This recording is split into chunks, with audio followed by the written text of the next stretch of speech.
La rééducation périnéale post-accouchement. Bonjour à toutes et à tous, j'espère que vous allez bien. Je suis heureuse de vous retrouver dans cette nouvelle émission dédiée aux femmes. Si tu n'es pas abonné à la chaîne, je te laisse le faire pour ne rien manquer. La rééducation périnéale post-accouchement vise à renforcer les muscles du plancher pelvien endommagés après la grossesse et après l'accouchement. Aujourd'hui, j'interviewe Aurélie Clément-Ross, kinésithérapeute, pour aborder ce sujet, rééducation périnéale, rééducation des abdominaux post-accouchement. C'est tout de suite dans les interviews de Rebecca. Nous les femmes, nous avons une vie à 1000 à l'heure et nous nous retrouvons facilement dépassées. Je m'appelle Rebecca Attias, je détiens le diplôme de docteur en pharmacie et j'ai créé cette chaîne pour vous aider dans votre quotidien de femme et de maman. Comment ça se passe? Je vous propose une interview toutes les semaines avec un spécialiste pour aborder tous les thèmes relatifs à la femme, la maternité et le postpartum.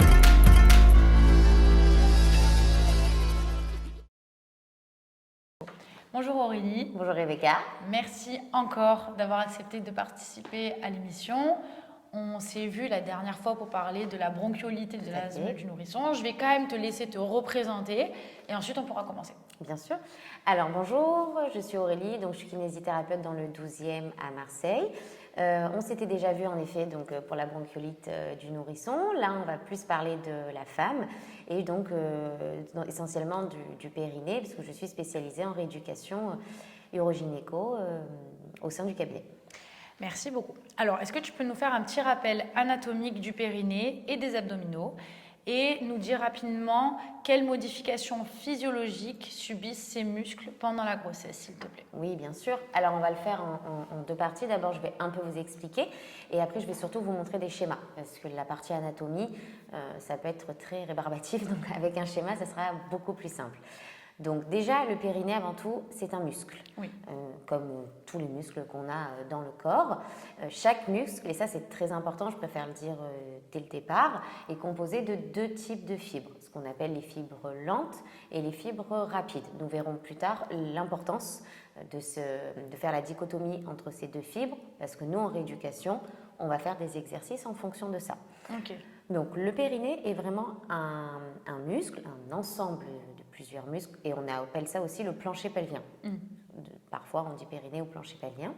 Imaginez comme un hamac, vraiment un hamac d'un jardin et en fait c'est ce périnée qui va maintenir tous vos organes. Donc, je vais vous montrer sur le schéma, ça sera plus parlant. Et avant que vous soyez enceinte, avant qu'il y ait un changement important et surtout avant de l'accouchement par voie basse, ce périnée est parfaitement tendu. Les fibres du hamac sont parfaitement tendues et tous les organes sont maintenus à la même hauteur. Quand je dis organes, je parle de la vessie chez la femme, de l'utérus, du vagin et de l'anus. Voilà, parce qu'une incontinence et un problème au niveau du périnée peut avoir des répercussions sur tous ces organes-là. Au moment donc, de l'accouchement, ce périnée va se distendre. Pourquoi? Parce qu'il va laisser place à l'enfant. C'est de manière purement physiologique, mais il se peut qu'il y ait une déchirure de ce périnée sans qu'il y ait besoin de parler d'épisio. Vraiment, quand l'enfant passe, il y a une déchirure. Et donc, tout le but de la rééducation va être d'aider à la cicatrisation et de reformer ces fibres correctement pour éviter que le hamac qui était parfaitement tendu devienne complètement lâche et se distende avec ce qu'on appelle le plus courant, ce dont toute femme a peur, la descente d'organes, ou encore appelée prolapsus. Alors, quels sont maintenant les principes de base de la rééducation périnéale? Alors, il y a la rééducation périnéale, on peut la faire pour plusieurs choses. On ne va pas forcément faire une rééducation parce qu'on vient d'accoucher. Dans la vie de tous les jours, on peut avoir ce qu'on appelle des incontinences, à n'importe quel âge, dès l'enfance jusqu'à une personne âgée. Évidemment, à 90%, on parle beaucoup de la rééducation postpartum, post-accouchement. Pour être un peu plus clair, sachez qu'il y a 3 types d'incontinence. On appelle l'incontinence urinaire d'effort. Donc là, c'est typiquement en post-accouchement. La plupart des femmes ont ça. Lorsque vous allez changer de position, lorsque vous allez passer de assis à debout, ou alors vous allez courir ou éternuer, vous allez avoir quelques fuites au niveau vaginal, quelques gouttes, que ce soit quelques gouttes dans la culotte, soit une fuite par regorgement. Donc ça, il y a différents stades de l'incontinence, mais c'est ce qu'on appelle l'incontinence urinaire d'effort. C'est vraiment ciblé sur Le périnée, donc le muscle, le plancher pelvien qu'on a vu tout à l'heure dans les schémas, parce que le périnée va contracter nos deux sphincters, le sphincter urinaire, donc là où coule l'urine, et le sphincter anal, là où coulent les selles. Il faut savoir que les sphincters, c'est complètement incontrôlable, c'est de manière réflexe. On ne peut pas réfléchir en disant « allez, je contracte mon sphincter ». Ça se fait automatiquement. Par contre, si vous avez un périnée qui est beaucoup plus lâche et qui n'est pas renforcé convenablement, forcément, le sphincter est beaucoup plus faible. Et c'est là qu'apparaissent les incontinences. Donc ça, c'est la grosse incontinence urinaire des forts. Ensuite, vous avez l'incontinence qu'on appelle d'impériosité. Là, ce n'est pas forcément le plancher pelvien qui est responsable, c'est essentiellement la vessie. Donc, on est plus sur l'organe lui-même, avec un muscle qui entoure l'organe de la vessie qu'on appelle le détrusor, et c'est celui-ci qui est remis en cause. Je m'explique, souvent ça arrive chez les hôtesses de l'air qui n'ont pas forcément le temps d'aller aux toilettes quand elles le veulent. Il y a un dérèglement qu'on appelle un problème de rétroncontrôle. C'est une boucle entre votre cerveau et l'organe. Donc cette boucle, pareil, se fait pour tous les organes de manière physiologique entre le cerveau et les organes. Là, en l'occurrence, c'est la vessie. Et le cerveau envoie une information à votre vessie pour dire « Oh, il faut aller se vider, je me suis rempli, il faut aller uriner ». Le problème, c'est que quand on ne va pas assez fréquemment aux toilettes ou quand on ressent le besoin, on dit « Oh, c'est pas grave, j'irai plus tard », cette boucle-là ne se fait plus correctement. Le cerveau envoie une mauvaise information. Il va l'envoyer quand la vessie n'est pas forcément pleine et pourtant la vessie continue à se remplir. Donc ça engendre ce qu'on appelle une incontinence d'impériosité où les femmes y vont soit beaucoup trop souvent avec que quelques gouttes, soit au contraire elles y vont in extremis et elles fatiguent énormément ce muscle détrusor. Donc là c'est plus un travail de rééducation où il faut retravailler tout ce schéma corporel entre le cerveau et la vessie. Voilà. Et en dernier, vous avez l'incontinence mixte avec un peu les deux. Voilà. Mais les deux branches, c'est vraiment l'effort centré sur le périnée. L'impériosité, on est plus centré sur la vessie elle-même. Ok, bah écoute, merci, c'était très clair. Pourquoi il est important de faire sérieusement la rééducation périnéale et la rééducation des abdos ? Parce que qu'est-ce qui se passe si jamais on la néglige ? Et d'ailleurs, est-ce qu'on commence par la rééducation périnéale et ensuite on fait la rééducation des abdos ou les deux en même temps ? Est-ce que tu peux tout nous expliquer ? Bien sûr. Alors, la rééducation est très très importante, que ce soit, on le dit dès le début, que vous soyez enceinte. Je prends le cadre de la femme enceinte, parce que là c'est plus pratique. Que vous accouchiez par voie basse ou par césarienne. Beaucoup disent « moi je vais accoucher par césarienne, c'est pas la peine, mon périnée va bien », ce qui est vrai, le périnée dans une césarienne n'est pas touché, au contraire on touche beaucoup les abdominaux lors de l'opération. Mais c'est une erreur parce que vous avez quand même été enceinte pendant 9 mois, si tout se passe bien, que le bébé va à terme, il y a un certain poids qui vient au niveau, et ne serait-ce que le poids du bébé, il appuie sur ce périnée. Et ce qu'on a vu au préalable, il appuie donc sur ce hamac. Donc il va fatiguer les fibres musculaires et donc le périnée va être moins renforcé, moins tonique. Donc vraiment, voie basse ou césarienne, il faut faire de la rééducation périnéale. Encore plus sur une voie basse où il y a le bébé qui passe. Après, on espère toutes que ce soit un petit bébé qui ne fasse pas trop de dégâts. Bon, c'est magnifique, mais parfois, ça se déchire de manière naturelle, où il y a besoin aussi ce qu'on appelle une épisio, où le gynécologue va couper les fibres du périnée. Donc, il va falloir le renforcer. Alors, je mets un petit bémol. Avant, on ne faisait pas de rééducation périnéale. Ça n'existait pas. C'est depuis quand que vraiment, ça fait quand même bien 20 ans, 20 ans qu'on y est. Je dirais que c'est plus un sujet tabou depuis 10 ans. Et c'est bien, parce qu'avant, les femmes n'osaient pas en parler de la rééducation. Avec leurs copines, elles ne mettaient pas ça sur le sujet en disant « Et toi, est-ce que tu te fais pipi dessus ?» C'était quand même un sujet assez tabou. C'est très bien que maintenant ce ne le soit pas, et c'est rentré dans les mœurs. Et on voit de meilleurs, vraiment de nets progrès là-dessus, et c'est très bien. Voilà, pour revenir juste par rapport à la voie basse, donc avant, on ne faisait pas de rééducation périnéale. Ce n'est pas pour autant que le périnée ne se cicatrisent pas. Ils se Oui. cicatrisent de manière naturelle. Nous, on est juste là pour que ça se fasse correctement. Quand les fibres se déchirent, ça donne quelque chose de lâche et elles s'enchevêtrent, en fait, les unes entre les autres. C'est pas correct, c'est pas dans le bon alignement. Nous, par la rééducation, on fait en sorte que tout se mette au bon niveau et qu'on essaye de récupérer ce fameux hamac. Ok. Donc Donc ça, c'est pour la rééducation périnéale. Périnéale, voilà. Dans les deux cas, il faut la faire. En moyenne, tu me demandais, on a une dizaine de séances de rééducation Une dizaine de séances. périnéale. Mais et du coup, celle des abdos, est-ce qu'on la fait en même temps que la périnéale? Alors non, En fait, on la comment ça se passe? on commence Juste par l'ordre et après, comme ça, je te poserai des questions sur Bien sûr. la fréquence. On commence d'abord par le périnée. D'accord. Alors, on ne Combien fait de temps pas... après l'accouchement? Voilà, très bien. On attend au minimum 6 semaines. Ce qu'on 6 appelle semaines aussi... après un accouchement par voie basse? Peu importe. Peu importe. Par voie basse ou par Par césarienne. césarienne, 6 semaines après un accouchement. Oui, parce qu'il faut quand même que la maman se remette et attendre aussi la période de ce qu'on appelle le retour de couche. D'accord. Voilà, le retour de couche, c'est quand... Mais si t'allaites, par exemple? Voilà, donc si une maman n'allait pas, en moyenne, elle retrouve son cycle entre 6 à 8 semaines post-accouchement. Ok. De toute façon, après une voie basse, il y a souvent des points à faire. Donc, dans tous les cas, on n'interviendra jamais avant 6 semaines. Si une maman allaite, en effet, elle n'aura pas ce fameux retour de couche, mais ça ne change rien. On attend quand même 6 à 8 semaines que le corps se rétablisse. Ok. On commence par le périnée. Oui. Et une fois que le périnée est fait, qu'il est bien rééduqué, on attaque la partie abdominale. Ok. Donc, périnée, combien de séances il faut par semaine?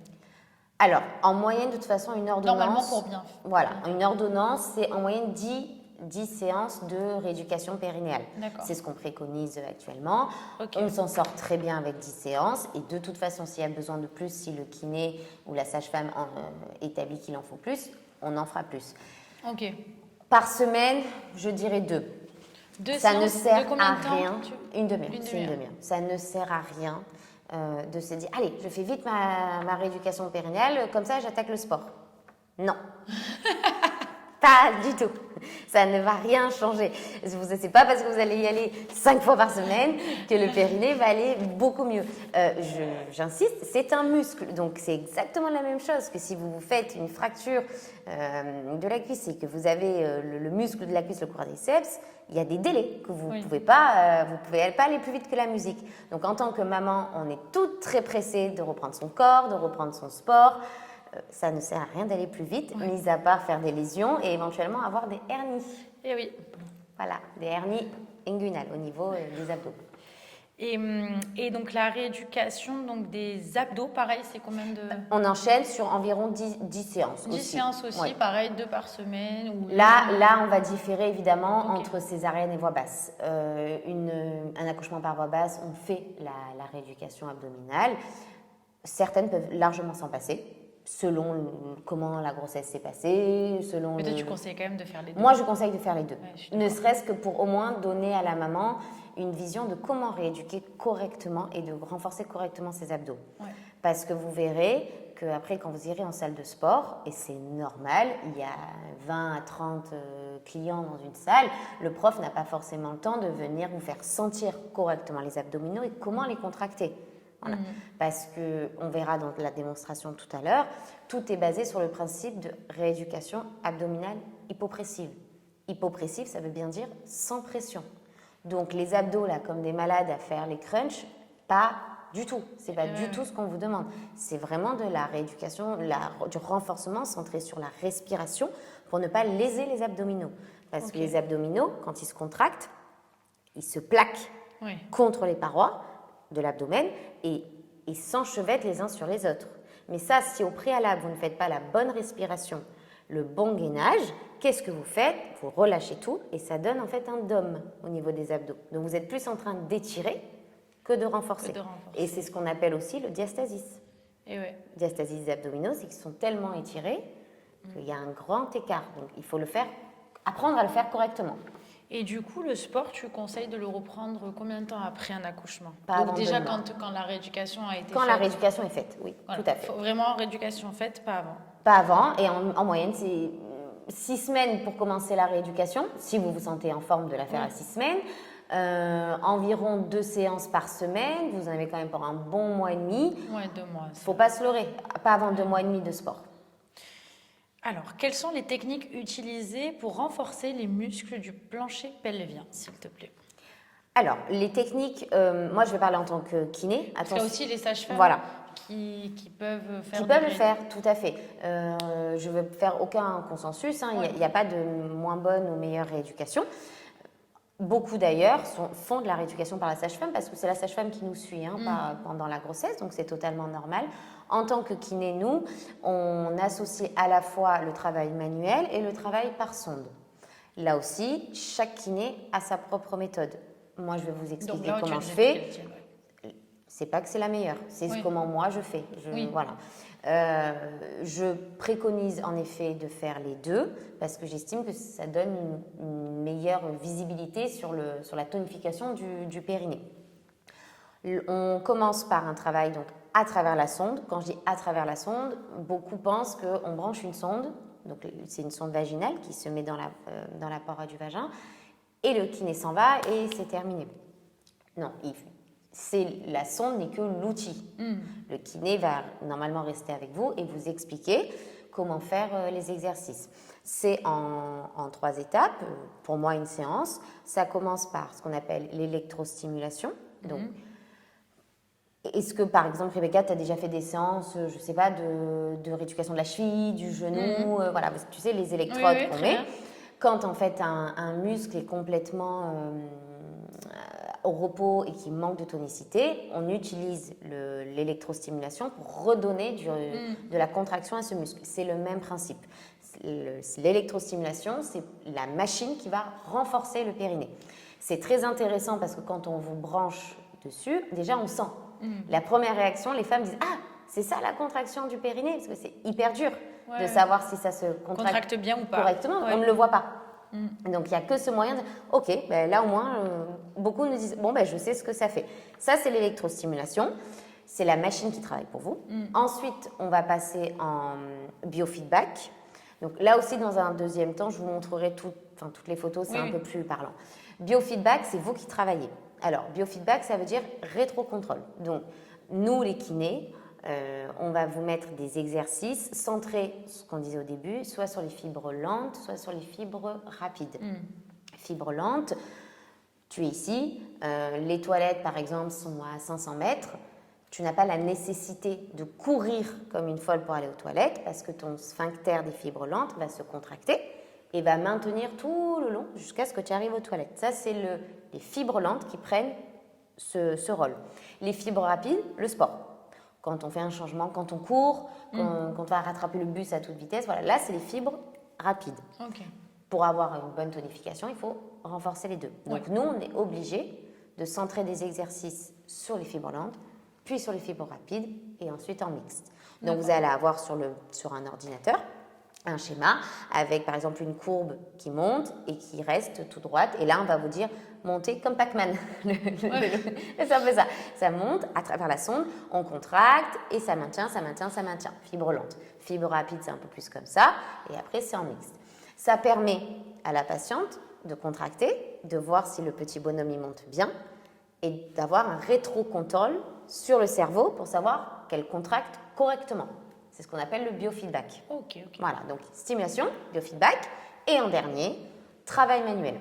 C'est-à-dire un toucher vaginal, comme chez le gynécologue, sauf que nous n'utilisons pas de spéculum, donc tout ce qui est en plastique pour aller voir le fond utérin, ça, on ne l'utilise pas. Ce n'est pas notre domaine. Nous, on reste vraiment périnée, entrée du vagin. Donc, c'est un toucher vaginal, il faut le dire. Donc, ça donne à peu près comme ceci. Et on va tester la tonicité du périnée en entier, à droite, à gauche, parce que des fois, on est un peu plus forte à droite qu'à gauche. Et on va vous demander de contracter. Pourquoi ? Parce qu'il y a besoin qu'il y ait un humain qui aille palper ce muscle pour savoir si tout est uniforme, tout est renforcé uniformément. Et on le fait aussi de différentes manières. D'abord, ce qu'on appelle en concentrique, donc on fait un toucher vaginal, c'est la maman qui contracte et on va sentir si ça se serre aussi bien des deux côtés. Ensuite, en excentrique, donc là, on contracte et moi, je vais dire, j'ajoute une résistance. Donc, je vais faire vers le bas, ce toucher vaginal, pour étirer en fait le périnée. Et la maman doit rester contractée. Ça, c'est ce qu'on appelle la contraction excentrique. D'accord. On ne va pas rentrer dans les détails de la kiné, mais à chaque fois qu'on renforce un muscle, on le fait de manière concentrique, raccourcissement du muscle, et de manière excentrique, allongissement du muscle. Ok. Les deux. Voilà. Ok. Et après, on change les positions. Au début, on est allongé sur la table, puis ensuite, on va se mettre à quatre pattes pour une action de la pesanteur, puis debout, un peu plus de pesanteur, et en dernier, on va vous dire, faites des squats. Voilà, toujours, il faut toujours varier les positions, la résistance, que ce soit avec la sonde. Bon, je vous avoue que toucher vaginal, non, c'est que allongé. On ne va pas vous suivre debout, c'est pas possible. Mais voilà, c'est très important à travers la sonde, quand vous faites le biofeedback, de varier les positions pour habituer le périnée dans toutes circonstances.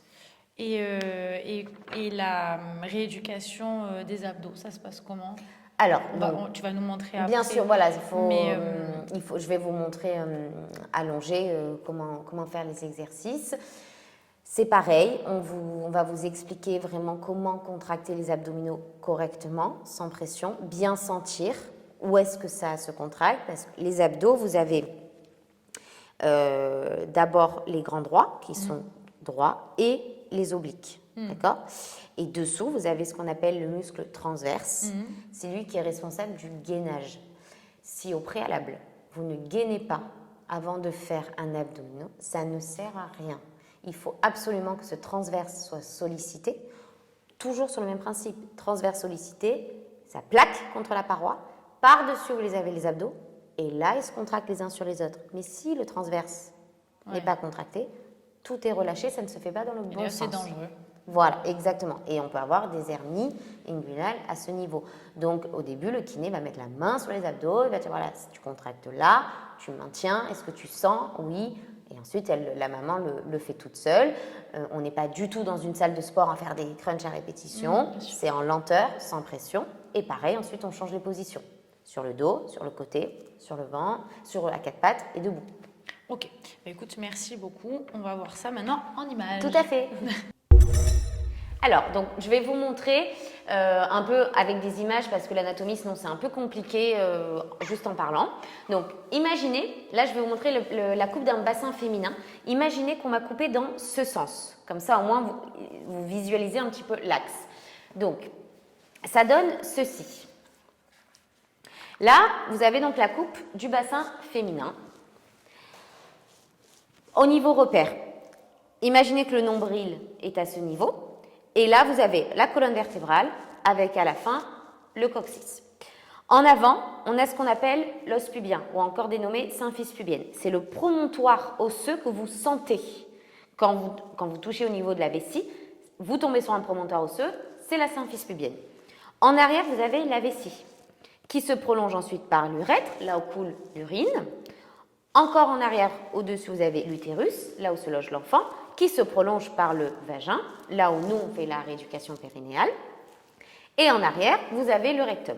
Donc, le périnée, ce que je vous disais, c'est comme un hamac qui s'étend en avant de la symphyse pubienne jusqu'en arrière au niveau du coccyx. Donc, c'est quelque chose d'assez long. Au niveau de sa largeur, sous les fesses, vous avez deux petites boules quand vous passez de droite à gauche, qu'on appelle les ischions.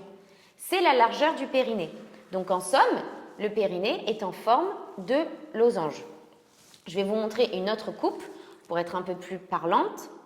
Voilà. Alors, ici, imaginez que cette fois-ci, on me voit de dessous. Donc, imaginez une femme debout et une prise vue de dessous. Ça donne le plancher pelvien en losange. Je vous épargne tous les noms des muscles, c'est pas très intéressant, mais tous ces muscles constituent le périnée. Pour vous redire, ici vous avez donc l'urètre, là où coule l'urine, là le vagin, là où sort l'enfant par voie basse, et ici le rectum. Donc imaginez quand l'enfant, ici, sa tête sort en premier, tout s'écarte, et c'est là que vous comprenez qu'éventuellement tous les muscles autour peuvent se déchirer. Et une épisio encore plus, et on va venir couper approximativement ici. Bon, là, c'est pas mon domaine, donc je laisserai les gynécologues en parler. Mais c'est pour vous dire que c'est normal, cette déchirure au niveau périnéal. Et donc, pour revenir sur mon ancienne photo, Ce périnée qui est ici va donc se distendre, va se relâcher et tous les organes qui maintiennent en hauteur, là jusqu'à présent ils sont sensiblement à la même hauteur. Imaginez que ce hamac se relâche, qu'est-ce qui se passe? Les organes, ils tombent. C'est ce qu'on appelle la descente d'organes ou encore appelé le prolapsus. En rapide, vous avez plusieurs prolapsus, ça veut dire que chaque organe, vessie, utérus, rectum, peut rentrer à l'intérieur du vagin. C'est ça qu'on appelle la descente d'organes. Et quand vous le sentez, il y a plusieurs stades, une fois en plus, je ne suis pas gynécologue, il y a plusieurs stades. Sachez que voilà, quand vous êtes assise, vous pouvez des fois sentir une petite boule au niveau du vagin, ça peut être un signe d'un prolapsus. Ou quand vous toussez, que vous éternuez, comme s'il y avait quelque chose qui sortait. Là, il faut consulter et c'est là où les kinés peuvent être efficaces dans la rééducation périnéale, même en dehors de la grossesse. Il ne faut pas que ce soit tabou. Voilà. Sur un certain stade, en tant que kiné, on peut agir. Si on attend beaucoup trop et que l'organe sort complètement du vagin, là, en effet, c'est une chirurgie obligatoire. Donc, à force d'être trop tabou, on peut passer à côté d'une bonne rééducation et ça se rééduque très bien. J'en profite également pour terminer sur la paroi vaginale. Regardez, le périnée, qu'est-ce qui se passe de part et d'autre? Il va resserrer votre vagin.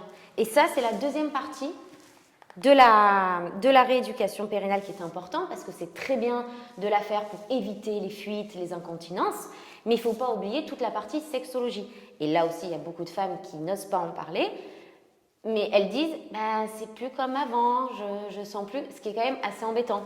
Quand vous venez d'avoir un enfant, c'est magnifique, mais si vous pouvez retrouver les mêmes sensations, ce n'est que mieux. Et tout part de ce périnée. Si vous ne renforcez pas le périnée, qu'est-ce qui se passe? Les parois du vagin sont beaucoup plus écartées. Déjà, il ne faut pas oublier qu'il y a un enfant qui est passé en général. Donc, il y a une certaine béance qui se crée. Après, ça se cicatrise très bien et ça se réduit. Mais si vous renforcez davantage le périnée, les parois se resserrent. Et donc, lors de vos rapports, vous pouvez à nouveau sentir des choses, ce qui n'est pas négligeable. Donc, faire de la rééducation, c'est très bien pour le côté incontinence, mais pensez aussi côté sexologie. Alors, pour vous argumenter un petit peu la rééducation périnale, comment elle se passe, après vous avoir expliqué, les images sont plus parlantes. Donc là, c'est le kiné, là, c'est la patiente. Il y a toujours un bilan au préalable. Donc un bilan, c'est un toucher vaginal. Et on va analyser la structure et la musculature de votre périnée et surtout vous donner, enfin vous prescrire une sonde qui vous convient à vous. Là, en l'occurrence, c'est une des sondes qu'on utilise, qu'on appelle la périforme. Donc là, elle va montrer à la patiente laquelle c'est, ou sinon, ça peut être comme ceci. Mais ça, c'est propre à la patiente, donc ça ne sert à rien de venir avec une sonde au préalable. Un bilan doit être fait par le kiné pour votre périnée à vous. Donc, pour vous revenir sur comment ça se présente, donc, au début, ce que je vous disais, l'électrostimulation. Donc, vous avez un écran de ce type. La sonde est branchée donc, dans la paroi vaginale de la patiente et raccordée à l'ordinateur du kiné. On règle ensemble l'intensité. Donc l'intensité, il faut bien vous la sentir, mais pas que ça ne fasse mal. Donc là, c'est lors des réglages d'intensité. Vous avez une phase de repos, donc la phase rouge, où en fait la sonde ne fonctionne pas, il n'y a pas d'impulsion, c'est la phase de repos du programme. Et ensuite, on passe à la phase d'action, donc la phase de travail. Donc là, c'est l'intensité qui a été programmée ensemble, et c'est là que vous allez sentir la contraction du périnée. Pas d'inquiétude, tout a été programmé au préalable, vous n'allez pas sentir de secousse directement, c'est vraiment une impulsion que vous avez maîtrisée avant et vous avez dit OK pour cette sensation avec le kiné. Donc ça, c'est la stimulation. Ensuite, pour parler du biofeedback, donc là, c'est vous qui travaillez. Là, c'est typiquement un exercice des fibres lentes. On contracte, on maintient, on maintient. Tout le long, vous allez avoir des petits objets comme Pac-Man et la patiente va contracter à travers sa sonde et aller essayer d'attraper tous les petits animaux pour essayer de rendre un peu ça ludique. Donc là, on contracte, on maintient, fibres lentes. Ensuite, on va travailler ce qu'on appelle les fibres rapides. On contracte, on relâche, on contracte, on relâche. Toutes ces données sont enregistrées. Ça permet à nous, les kinés, d'avoir une base bien conséquente et de voir votre progression au niveau vitesse, intensité. Hop, donc là, voilà, c'est ce que je vous disais. Les petites, des fleurs, ce que vous voulez. Là, en l'occurrence, chez moi, c'est des fleurs. Et vous devez les manger pour faire l'exercice. Une fois que vous avez fait fibres lentes, fibres rapides, on fait les fibres totales pour avoir un périnée le plus solide de manière quotidienne. Donc là, vous avez une association des fibres rapides, fibres lentes, fibres rapides. Donc ça, c'est le biofeedback. Petit aparté, si jamais vous avez l'impression que ce sont vos abdominaux qui contractent et pas le périnée, on peut, à travers ces logiciels, scinder l'écran en deux. Au-dessus, c'est votre périnée qui travaille par votre sonde. En dessous, ça va être des électrodes qui vont être posées sur vos abdominaux. Et lorsque vous allez contracter, si cette partie du dessous s'élève, ça veut dire que vos abdominaux sont en train de se renforcer et pas le périnée. Donc, il n'y a que comme ça, en voyant le retour par image, que vous allez savoir réellement si c'est le périnée et les abdos qui contractent ou bien que le périnée. Voilà, je crois que c'est à peu près tout ce que je vous ai montré. Alors, la rééducation abdominale. Ne fixez pas sur les tablettes de chocolat, c'est pas du tout le but et heureusement parce que je n'en ai pas. Donc, je vais vous expliquer comment se produit en fait la rééducation abdominale hypopressive. Donc, tout d'abord, vous allez être allongé, donc sur le dos. Le kiné va mettre les mains en fait de part et d'autre de tous les abdominaux et vous faire sentir ce qu'on appelle vraiment le gainage, donc le muscle transverse qui va se plaquer pour ensuite renforcer vos abdominaux. Donc, il va vous demander, vous inspirez, vous soufflez, vous bloquez, sensation de gainage. Et là, une fois que vous expirez, que vous plaquez, c'est là que vous allez pouvoir faire, peut-être à l'aide d'un ballon, imaginez un ballon, que vous allez rouler pour renforcer les abdominaux. Donc, soit les grands droits, soit en diagonale, les obliques. Mais si vous ne renforcez pas avant le transverse, donc si vous ne plaquez pas, qu'est-ce que ça donne? J'exagère, j'inspire. Vous avez vu? Ça monte. Et ça, c'est pas bon du tout, parce que c'est ce qui crée un diastasis, un étirement des abdos et pas du tout le bon renforcement. C'est vraiment, on inspire, on souffle, on bloque, là c'est gainé, et j'avance. Et là, vous avez les abdominaux qui se contractent dans le bon sens. On n'est pas là pour faire ce qu'on appelle les crunchs sans faire attention au mécanisme des abdos. Ce n'est pas du tout le but. Hypopressif, lent, sans pression. On plaque bien le dos. Je refais, on inspire, on souffle, on bloque et on fait l'abdominaux. Deuxième exercice, on va vous apprendre aussi à bien faire la respiration et la tonification profonde. C'est-à-dire, on inspire, on souffle, on bloque. Et là, on va vous demander d'avoir une sensation de remontée, comme si quelque chose remontait au niveau de votre gorge pour bien sentir le muscle transverse se tonifier en profondeur. On inspire, on souffle, on bloque et on remonte. Je vais vous montrer debout, c'est plus simple. Donc, en me mettant de côté, j'inspire. Donc ça, vous allez le faire dans un second temps. Évidemment, on ne fait pas l'exercice debout direct. Vous n'avez pas la bonne acquisition. C'est en premier allongé, puis quatre pattes, et en dernier, version debout. Donc, on inspire, j'exagère, on souffle, on bloque et on remonte. Vous voyez ce mécanisme de virgule au niveau du ventre? C'est le transverse qui travaille. C'est la base du gainage. Souvent, les femmes, c'est normal, se trompent, elles font comme ça. Pas du tout. Le bassin ne bouge pas. C'est vraiment uniquement au niveau des muscles abdominaux et parois que ça se travaille. On inspire, on souffle, on bloque et on aspire, on remonte. Ça, c'est la base. Apprendre à travailler correctement le muscle transverse, savoir ce qui se contracte et ne vous inquiétez pas, vous ne pouvez pas le faire toute seule. C'est vraiment le kiné qui va vous aider. Il va mettre les mains, il va répéter plusieurs fois pour que vous sentiez. Une fois que vous avez senti la tonification du transverse, vous pouvez passer aux abdominaux.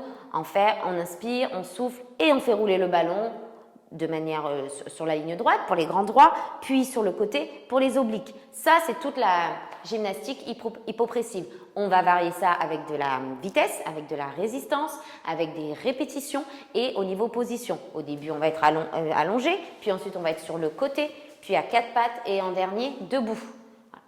Tout le temps, un échelonnement, que ce soit rééducation périnéale ou rééducation abdominale. C'était Aurélie Clément-Ross, kinésithérapeute, pour parler de la rééducation périnéale et abdominale post-accouchement. Je te le rappelle, si tu n'es pas abonné à la chaîne, je te laisse le faire pour ne rien manquer. Et nous nous retrouvons la semaine prochaine avec un nouvel invité. Merci.